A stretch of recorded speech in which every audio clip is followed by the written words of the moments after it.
नमस्ते बच्चों। आज हम लोग रैपिड का जो नौवां चैप्टर है झोपड़ी और महल, जिसे प्यारेलाल बेदिल ने लिखा है, उसके अगले भाग को हम लोग करेंगे। तो यहाँ तक के पार्ट में हमने देखा कि एक सिंधी व्यक्ति, धनी व्यक्ति के पास एक बूढ़ा गरीब व्यक्ति सहायता मांगने जाता है और सिंधी व्यक्ति उसे चोर कहकर उसकी सहायता करने से इनकार कर देता है और बूढ़ा व्यक्ति जो है वो बहुत दुखी होकर उसके घर से चला आता है और वो बहुत थका हुआ था, उसके सिर पे बहुत सारा सामान था। इसके बावजूद वो उस व्यक्ति से सहायता नहीं लेता है और हालांकि वो शहर में और किसी से सहायता लेने की इच्छा भी नहीं रखता है और वो चला जाता है।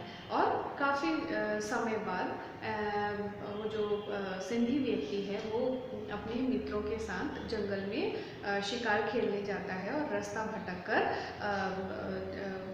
जंगल में गुम हो जाता है। उसका घोड़ा भी उसे छोड़कर भाग जाता है और ऐसी परिस्थिति में वो परेशान होता है। तो अब आगे का भाग। शिकार तो उसके हाथ नहीं आया, पर वह अपने साथियों से बिछुड़ गया, यानी उसके साथी चले गए और वो अलग हो गया। घंटों जंगल में भटकता रहा, यानी वो जंगल में गुम हो गया था, रास्ता भटक गया था, उसे कुछ भी दिखाई नहीं दे रहा था, उसे कुछ सूझ नहीं रहा था। एक तो रात का अंधेरा था, साथ में तूफान भी आया हुआ था, इसीलिए वो रास्ता भटक गया। इतने में रात हो गई, आंधी चलने लगी, वह थक हार कर चूर हो गया, यानी वो बुरी तरह से थक गया था।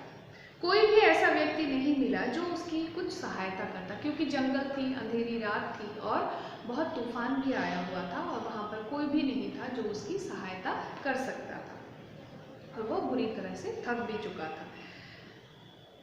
जब उसे कोई मार्ग नहीं सूझा तो अपने घोड़े की पीठ से उतरकर वह एक वृक्ष के नीचे बैठ गया, यानी जब वो बुरी तरह से थक गया और उसके पास और कोई रास्ता नहीं था तो वो जंगल में अपने घोड़े के पीठ से उतरा और वहीं पर एक पेड़ के नीचे बैठ गया, मायूस होकर बैठ गया। आंधी का जोर बढ़ा तो जंगल में वृक्ष टूट टूट कर गिरने लगे और आंधी जब और बढ़ गई तो वृक्ष जो है वो टूट फूट कर गिरने लगे। तूफान के कारण अंधेरा और घना हो गया, क्योंकि जब तूफान आता है और काले बादल और ज़्यादा छा जाते हैं तो अंधेरा और घना हो जाता है और अंधकार बढ़ जाता है। हाथ को हाथ सूझा नहीं देता, यानी कुछ भी हाथ को हाथ दिखाई नहीं देता। इसका मतलब ये नहीं है कि एक हाथ में आँख है, दूसरे हाथ के हाथ में आँख है, ऐसा कुछ नहीं होता। ये इसीलिए कहा जाता है कि हाथ को हाथ ना सूझे, यानी इतना अंधेरा है कि हम अपने हाथ को भी ना देख पाए, इतना अंधेरा वहाँ पर था और चारों तरफ भी था।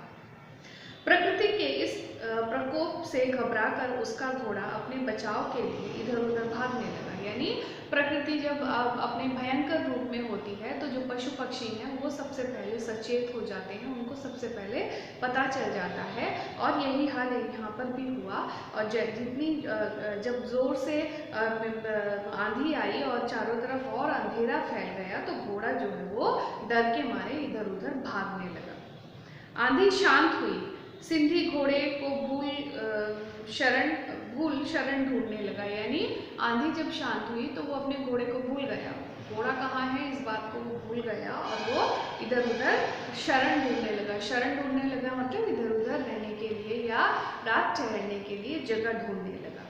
उसे एक युवक मशाल लेकर आता हुआ दिखाई दिया, तो उस अंधेरी रात में उसने देखा कि एक युवक, एक जवान लड़का हाथ में मशाल लेकर उसकी ओर आ रहा है।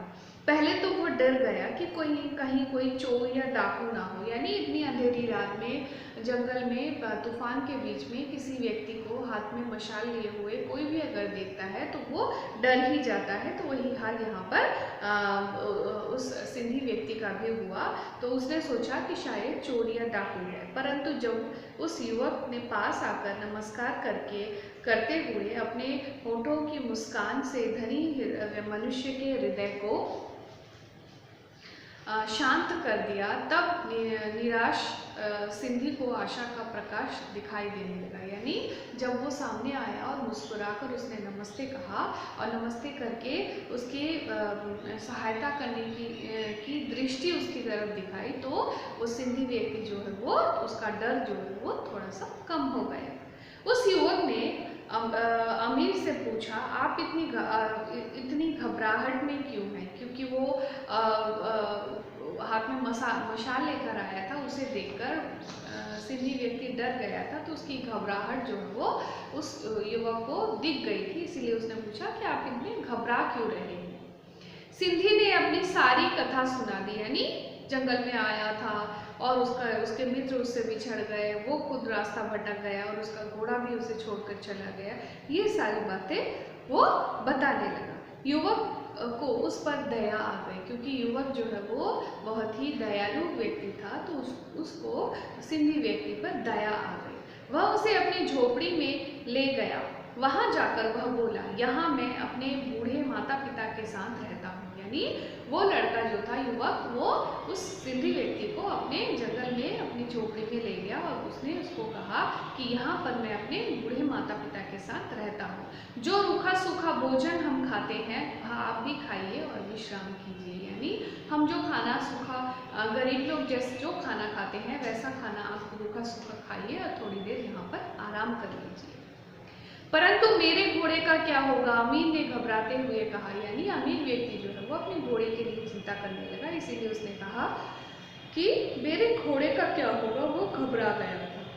मैं इस जंगल के कोने कोने से परिचित हूँ। सुबह होने से पहले ही मैं आपके घोड़े को ढूंढ लाऊंगा, वह बोला। यानी उस युवक ने कहा कि इस जंगल के हर एक चप्पे चप्पे को, हर एक कोने कोने को मैं बहुत अच्छी तरह से जानता हूँ, इसीलिए चिंता करने की कोई ज़रूरत नहीं है। सुबह होने से पहले ही मैं आपके घोड़े को आपके पास लेकर आ जाऊँगा, इसीलिए आपको डरने की ज़रूरत नहीं है, आप आराम कीजिए।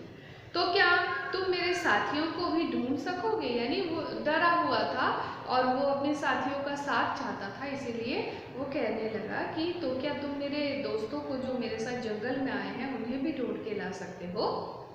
तो उस युवक ने कहा, यदि वो इस जंगल में हुए तो मैं उन्हें अवश्य ढूंढ निकालूंगा। यानी अगर वो इस जंगल में, इस भयानक रात में भी अगर वो इसी जंगल में हैं तो मैं उन्हें ज़रूर ढूंढ के लाऊंगा। अगर वो यहाँ से चले जाते हैं तो मैं उनको ढूंढ नहीं पाऊंगा। इसीलिए उसने कहा कि यदि वे इस जंगल में हुए तो मैं उन्हें अवश्य ढूंढ लाऊंगा। इस उत्तर से सिंधी को बहुत संतोष मिला। यानी सिंधी ने जब ये बात सुनी तो उसे बहुत संतोष मिला, यानी उसे बहुत शांति मिली। वह निश्चित होकर लेट गया। अभी वह सोया भी नहीं था कि उस युवक ने सिंधी के सामने दूध का कटोरा रख दिया और उसकी बात सुनकर, उस युवक की बात सुनकर वो जो सिंधी था उसे थोड़ी सी तसल्ली हुई और वो लेट गया। अभी वो लेट कर सोया भी नहीं था कि युवक एक दूध का एक बड़ा सा कटोरा लाकर उसे देता है। तो वो जो सिंधी व्यक्ति है उस युवक से पूछता है, ये क्या है महाशय? उसने पूछा। उत्तर मिला। उत्तर किससे मिला? उत्तर मिला उस युवक से। उसने कहा, हमारी बकरी का दूध है। यानी ये क्या है? हमारी बकरी का दूध है। तुम्हारे पास कितनी बकरियां हैं? अब उस सिंधी व्यक्ति ने उस युवक से पूछा कि तुम्हारे पास और कितनी बकरियां हैं? तो युवक जो है वो जवाब देता है, केवल एक। तो उसके बाद वो सिंधी व्यक्ति उससे फिर पूछता है, क्या एक बकरी इतना दूध दे सकती है? यानी जितना दूध उसको दिया था वो बहुत ज़्यादा था, इसीलिए वो पूछने लगा कि तुम्हारी बकरी क्या, एक बकरी क्या इतना दूध दे सकती है? तो वो युवक जो है उसको जवाब देता है, यह एक सेर से अधिक नहीं है। यानी ये एक सेर दूध है, ये दूध का माप होता है, लिक्विड का माप होता है, एक सेर दूध है, तुम भी पियो। तो उस सिंधी व्यक्ति ने युवक से कहा कि ठीक है, तुम भी पियो, मैं भी पीता हूँ। तो वो व्यक्ति, ये युवक जो है वो उसे कहता है, पिताजी ने कहा है कि आज का दूध केवल अतिथि सेवा में ही लगाया जा सकता है। यानी आज हमारी बकरी को जितना दूध हुआ है, ये सारा दूध केवल हम हमारे घर में आए हुए मेहमान की सहायता के लिए या महान मेहमान की सेवा के लिए ही लगा सकते हैं। आज हम लोग दूध नहीं पिएंगे। यानी आज हम लोग दूध नहीं पिएंगे, आज हम लोग दूध जो है वो केवल अपने घर में आए हुए मेहमान को ही पिलाएंगे। तो वो व्यक्ति पूछता है, वो सिंधी व्यक्ति उस युवक से पूछता है, क्यों? तो वो युवक जो है वो जवाब देता है, हमारे यहाँ दूध और पूत को सर्वोत्तम समझा जाता है। यानी हमारे घर में दूध को और पूत मतलब पुत्र को, दूध और को, पुत्र को सबसे महत्वपूर्ण माना जाता है या सबसे इम्पोर्टेंट माना जाता है, वो उसको इतना कहता है। तो आज का पाठ यहीं तक, अपना ध्यान रखिएगा, ठीक से रहिएगा। धन्यवाद।